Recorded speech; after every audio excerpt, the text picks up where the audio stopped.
Rajiv Gandhi engineering college में कर्मचारी एवं शिक्षक पिछले लगभग 10 दिनों से अपनी मांगों को लेकर आंदोलन कर रहे हैं। सीटीवी न्यूज प्रतिनिधि ने इस मौके पर वहां पर मौजूद आंदोलनकारियों के साथ प्रिंसिपल से बातचीत की।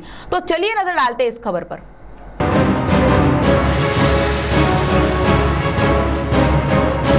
राजीव गांधी इंजीनियरिंग कॉलेज में कर्मचारी एवं शिक्षकों का लगभग पिछले 10 दिनों से वेतन की प्रमुख मांगों के साथ अन्य मांगों को लेकर आंदोलन चल रहा है। वहीं इस मौके पर सीटीवी न्यूज के विशेष प्रतिनिधि माधवी कटकोजवार ने वहां पर मौजूद प्राध्यापक धनंजय मेश्राम के साथ प्राध्यापक सुब्रतो दत्त के साथ बातचीत की। नमस्कार दर्शकों, मैं माधुरी कटकोजवार, आप देख रहे हैं सीटीवी न्यूज हर कदम खबर की ओर। आज हम आए शहर के राजीव गांधी इंजीनियरिंग कॉलेज में, जहां पर कर्मचारियों का वेतन पिछले 3 सालों से नहीं हुआ। उसके तहत इन्होंने पिछले 10 दिनों से यहाँ पर निषेध के रूप में धरने रखा है। तो हमारे साथ है शिक्षक विभाग के अध्यक्ष। तो सर, पहले आपका नाम बताइए। हाँ, नमस्कार सभी दर्शक। तो पहले मैं आपके टीवी चैनल का तो आभार व्यक्त करता हूँ, क्योंकि यहाँ पे आए हमारी न्यूज़ आप कवर कर रहे कि लोगों तक ये जानकारी जाए। तो पहले आपका आभार व्यक्त करते हुए मैं अपना परिचय देता हूँ। मैं प्राध्यापक धनंजय मेश्राम, राजीव गांधी अभियांत्रिकी महाविद्यालय में पिछले 31 वर्षों से कार्यरत हूँ और यहाँ मेरे सभी सहयोगी शिक्षक कर्मचारी भी है, शिक्षकेतर भी कर्मचारी है, बहुत सीनियर है। यानी 37 साल से ये कॉलेज है और इतने लगातार सेवा करते आ रहे हैं। ये कॉलेज का नाम तो बहुत दूर तक है, आप सब जानते हो। लेकिन ये पिछले 3-4 सालों में जो गड़बड़ियाँ हुई तो हमारी आंखें खुली और अभी दूसरा रास्ता नहीं दिखा हमें, क्योंकि गड़बड़ियाँ कुछ और है और जो बाकी के कॉलेजेस में समस्या आती है वो समस्या है कॉलेज में बिल्कुल नहीं। यहाँ के अंदर की गड़बड़ियाँ कुछ है और उसके लिए बिना आंदोलन से ये मार्ग नहीं है, इसलिए हम यहाँ पे आए हुए हैं। तर नावलौकिक आहे, जिथलं स्टँडर्ड खूप चांगला त्या ठिकाणी लोक येतात आणि ही परंपरा आहे कॉलेजमध्ये कायम आहे, आजही कायम आहे। परंतु मागच्या 4 वर्षामध्ये जो आम्ही त्रास या ठिकाणी सहन करतो आहे की पैसा येतो आहे, ऍडमिशन होत आहे, आमच्या पगारामध्ये ते जमा होत नाही आहे आणि जी कारण आम्हाला सांगितलं जातात की याच्या आधी काहीतरी गडबडी झाल्यात, काय नाही आम्हाला माहिती नाही, काहीतरी गडबडी झाल्यात आणि त्याच्यामुळे तो पैसा आपल्या तिकडे वळवावा लागत आहे, असं कारण सांगून नियमाच्या विरुद्ध जाऊन कधी 80%, कधी 60%, कधी काहीच नाही, कधी काही थोडाफार ऍडव्हान्स आणि या वर्षभरात एकही पगार। आपल्या सर्वांना माहिती आहे की जेव्हा 1 महिना, 2 महिना, 4 महिने जर पगार नसेल तर माणसाचं कुटुंब कसं, त्याच्यावर काय परिणाम होतो आणि याचे परिणाम आमच्या बऱ्याच कुटुंबांनी झेललेले आहे।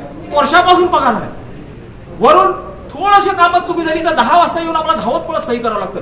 10 वाजून 10 मिनिटापर्यंत लेट पोस्टर होतं, त्याच्यानंतर मग म्हणजे हा एवढा माहिती म्हणजे कामामध्ये एवढं स्ट्रिक्ट, तुम्ही हे नाही केलं, ते नाही केलं, एखादा पेपर नाही घेतला तर त्याचं एखादं काम नाही झालं तर त्याची उत्तरं द्या, त्याची शोकाज नोटिसेस, पगार नाही। या उद्रेकानं काही लोक तर भडकले तर त्यांना पुन्हा टर्मिनेट करणं, त्यांची इन्क्रीमेंट करणं, एवढा अत्याचार म्हणजे पराकोटीच गेलं। त्याच्यामुळे आज मला आंदोलन करावं लागत आहे। आता मला कळून चुकलेलं आहे की हे लोक जे अन्याय करत आहेत हे पूर्णपणे असंवैधानिक आहे, अत्यंत अत्याचारपूर्वक आहेत आणि यांची नीतीच हे आहे की यांना जास्तीत जास्त दाबावं, पीडित करावं, हे लोक सोडून पडतील किंवा आत्महत्या करतील किंवा निघून जातील आणि हळूहळू हे कॉलेज बंद पडावं हा त्यांचा उद्देश मागच्या वर्षी दिसला। अजूनही तीच नीती आहे, हे कॉलेज कसं तरी चालवा, जोपर्यंत काम करतायत आम्ही देतो थोड्या पैशामध्ये कामं करा, नाहीतर निघा। अगदी गुलामीची अवस्था या कॉलेजमध्ये झाली आणि याचा परिणाम असा होईल की आज ॲडॉकची संख्या या ठिकाणी वाढत चालली आणि रेग्युलर लोकांना पगार देत नाही तुम्ही। याचा हळूहळू हे लोक जेव्हा रिटायरमेंट जातील मग काहीतरी हे कॉलेज थातूरवर चाललं तर चाललं, नाही चाललं तर नाही चाललं। एवढी 200 करोडची प्रॉपर्टी जवळपास या कॉलेजची आपण पाहत आहे। ह्या सगळ्या प्रॉपर्टीची आपण मानक पाहिजे, हा सरळ उद्देश मी आरोप लावतो, हा सरळ उद्देश आहे आमचा आहे आणि तो आपल्याला धुळीस मिळवायचा आहे। यासाठी आमचं हे आंदोलन आहे, आमचा पैसा आहे आणि संविधानाचे नियम आहेत त्या हक्काप्रमाणे आम्ही करतात। संविधान असं कुठेही म्हणत नाही, देशातला किंवा जगातला असा कुठलाही कायदा म्हणत नाही की तुम्ही काम करायसाठी पैसे घेऊ नका।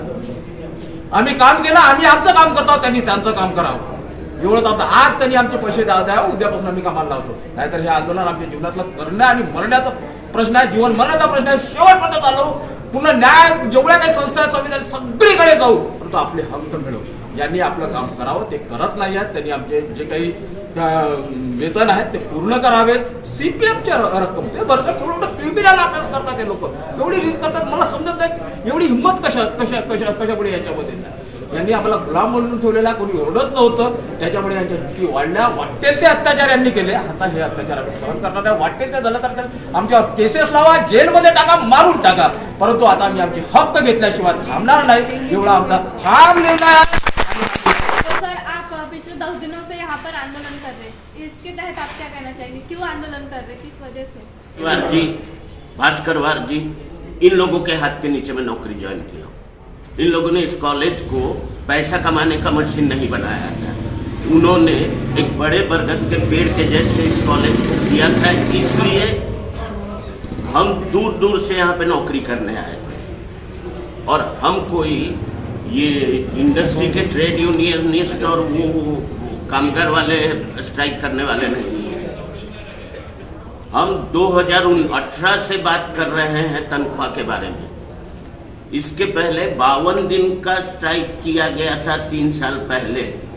और इस कॉलेज और मैनेजमेंट में इस कॉलेज का पैसा गढ़चिरौली के कॉलेज एनसीटी बनाने के लिए मैनेजमेंट के मार्फत ट्रांसफ़र किया गया था. और वहाँ पे जो कुछ भी गड़बड़ियाँ हुई, जिसके कारण 3 साल पहले से यहाँ की आर्थिक तकलीफ थी, इस आर्थिक गैर व्यवहार के विरोध में 52 दिन का आंदोलन 3 साल पहले हो चुका है यहाँ. लेकिन इस भीड़ में आके खड़े होके मैनेजमेंट और प्रिंसिपल को बात करने का साहस नहीं है. क्यों नहीं हमारे सामने बात करते हैं? तो आप आपके माध्यम से दबाव बना के हम कर्मचारियों के हित में अपनी भूमिका निभाते हैं. तो वो धन्यवाद मैं अग्रिम में आपके चैनल को दे देता हूँ. मुझे इससे ज़्यादा कुछ नहीं कहना है कि हमने जो समय अपना 3 साल दिया उसका पगार बस हम मांग रहे हैं. बाकी हमें किसी राजनीति से कोई लेना देना नहीं है. राजनीति और कमीनापन. साथ ही इस संबंध में उन्होंने प्रिंसिपल की भी प्रतिक्रिया जानी. सीटीवी के लिए हमारे प्रतिनिधि माधुरी कटकोचार की रिपोर्ट. तो साथ ही हमारे साथ है राजीव गांधी इंजीनियरिंग कॉलेज के प्राचार्य. तो सर, बाहर जो यहाँ के कर्मचारियों ने असहकार आंदोलन चालू किया है 10 दिनों से कि उनका वेतन पिछले 3 सालों से नहीं हुआ, इस मांग को लेकर, तो इस पर आप क्या कहना चाहेंगे? आपका जो कॉलेज है RCIT, ये कॉलेज बहुत नामवंत है, इसके बावजूद यहाँ पर 10 दिनों से ऐसा आंदोलन चालू है, इसकी वजह से कॉलेज की रेपुटेशन खराब हो रही है, तो इस पर आप क्या कहना चाहेंगे? देखिए, सबसे पहली बात तो यह है कि आपने जो अपने खुद के कथन में आपने जो कहा कि ये एक नामवंत कॉलेज है, मैं इसके लिए आपको बधाई देता हूँ. और आपने इस बात को मान्य किया, इसके लिए भी मुझे बहुत प्रसन्नता हुई है. क्योंकि सही बात तो यह है कि देखिए, ये 37 साल पुराना कॉलेज है और 37 सालों में कभी भी ऐसा नहीं हुआ कि जबकि ये कॉलेज ने अपने किसी भी एम्प्लॉय के साथ में, अपने किसी भी कर्मचारी के साथ में ज़रा बराबर भी नाइंसाफ़ी की है. बात यह है कि पिछले कुछ सालों से आप देखेंगे, अगर 5-10 सालों से जो एडमिशन संबंधी अगर जो माहौल रहा हुआ है, न सिर्फ चंद्रपुर में बल्कि महाराष्ट्र में बल्कि पूरे हिंदुस्तान में जो है पूरा इंजीनियरिंग जो है वो देखिए एडमिशन वहाँ पर काफ़ी कम हो गई है. ऐसे हालत में जाहिर सी बात है कि उसका असर जो है काफ़ी हद तक राजीव गांधी अभियांत्रिकी महाविद्यालय को भी पड़ा हुआ है. यानी मैं आपको ये बताना चाहूँगा कि पिछले साल मेरे पास में से फर्स्ट ईयर में सिर्फ 243 एडमिशन हुई थी, 243 एडमिशन हुई थी. और इस साल आप देखेंगे अगर तो ये एडमिशन्स लगभग जो है करीब जो है 400 के करीब ये एडमिशन्स हुई है, 375 एडमिशन्स हुई है. तो बहुत फर्क पड़ा हुआ. तो जाहिर सी बात है कि भी जितना यानी बच्चों की प्रवेश होगा उतनी हमारे फीस मिलेंगी, क्योंकि क्या ये पूरी तरीके से निजी महाविद्यालय है, पूरा सेल्फ फाइनेंस महाविद्यालय है. इसलिए बच्चों की फीस के ऊपर ही जो है लोगों की सभी सैलरीज वगैरह की जाती है. इस साल जैसे कि मैं देख रहा हूँ कि निश्चित रूप से एक परिवर्तन मुझे नजर आ रहा है. एक कॉलेज में जो एडमिशन हुई है फर्स्ट ईयर और सेकेंड ईयर मिला के लगभग 600 एडमिशन हमारे पास में हुई है, जो कि पिछले साल के करीब 200 एडमिशन ज़्यादा है. 200 एडमिशन ज़्यादा है. आप देखिए 4 साल के अंतराल में इसका 800 एडमिशन के ऊपर फर्क पड़ता है. 800 एडमिशन यानी अगर आप हमारी फीस को अगर आप पूरा पकड़ोगे तो लगभग 8 करोड़ का फर्क पड़ता है, 8 करोड़ का. तो इस तरीके से ये जब जुड़ते जाता है, क्यूमुलेटिव इफेक्ट जो कहते हैं, क्यूमुलेटिव इफेक्ट आपको आज नजर आ रहा है. ऐसा बिल्कुल भी नहीं है कि पिछले 3 साल से सैलरीज नहीं दी गई. मैं इस बात के ऊपर जो है आपको बहुत रिस्पॉन्सिबल जिम्मेदारी से आपको ये बताना चाहूँगा कि ऐसा नहीं है कि सैलरीज नहीं दी. देखिए, अगर प्रोविडेंट फंड भी अगर हम पे करते हैं, इनकम टैक्स भी पे करते हैं, सोसाइटी का भी पैसा देते हैं, बैंक का भी डिडक्शन देते हैं, तो आपकी सैलरी का भाग है। किसी ने ये कहना कि पेमेंट ही नहीं हुआ, ये सरासर जो है मुझे ऐसा लगता है कि इस कॉलेज के साथ में नाइंसाफी है, और ऐसा कम से कम मैं कभी नहीं कहूँगा। तो हाँ, ये बात जरूर मानूंगा कि पूरी सैलरी नहीं दे पाया, लेकिन आपको ये बताते हुए मुझे बेहद प्रसन्नता है कि न सिर्फ हमारे भूतपूर्व अध्यक्ष जो कि अब नहीं रहे, स्वर्गवासी शांताराम जी, बल्कि अभी भी जो अध्यक्ष है शफीक साहब, इन्होंने, शांताराम जी ने खुद जो है एफिडेविट करके दिया था, शपथ पत्र दिया हुआ था AICTE में, जिसमें साफ लिखा हुआ है कि अगर जरूरत पड़ी तो इन एम्प्लॉइज का जो बकाया पैसा है हम सोसाइटी की संपत्ति को बेच के दिया जाएंगे।